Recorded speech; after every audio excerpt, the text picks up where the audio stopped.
you've heard a lot about our last 5 years, and I think you probably already got maybe a bit of a sense of where we're going to go next.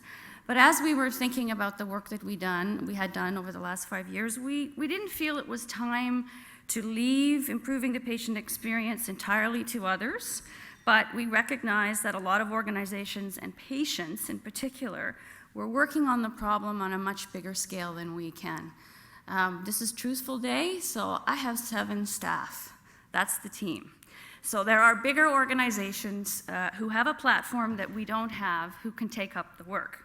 However, although we knew we needed a big idea, we had to think carefully about balancing vacating space that we felt truly committed to and evolving it at the same time.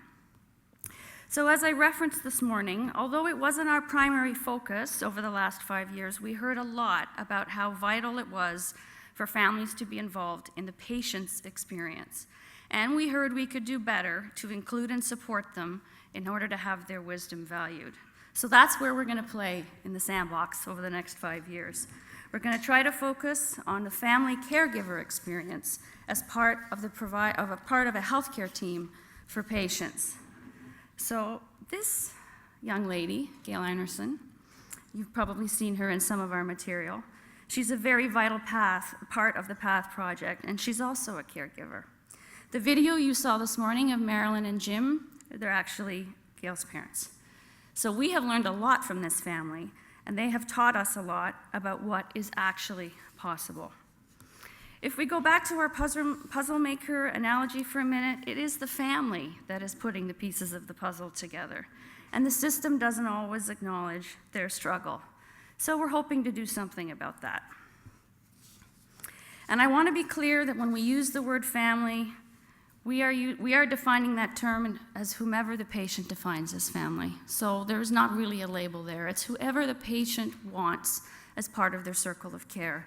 Whether they're actually close family or friends or neighbors, it's up to the patient, and the system needs to accept that. Who are some of these caregivers? Well, there's quite a lot of them. Almost 30% of Canadians are already providing some form of caregiving support, and almost half of that group are looking after parents or in-laws. About 30% of them are looking after parents and in-laws and kids all at the same time. And actually, 75% of total care provided to somebody is provided by family, not paid health professionals. And in that group, a number of them are experiencing high stress.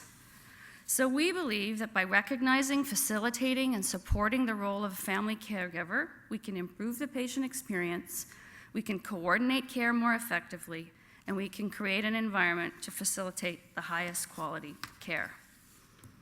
However, as I referenced earlier, first time out, we missed a little section here. So as we go forward, we're going to look at the experiences of patients, families, and providers and see them as very connected.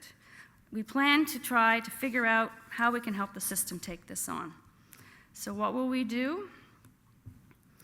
We will listen, we will learn, and we will try to identify promising models. We will listen directly to caregivers and providers to understand their current experience and what might make it better. We will learn from them in terms of what supports could help make those connections stick, and we will identify promising models or create them if needed. And I want to underscore, we'll be looking for partners. So if you are interested in this work, please stick with us, pay attention, and we'll see what we can do together. I'm going to end with our PATH patients and caregivers, who really have been the guiding light in our work over the last few years.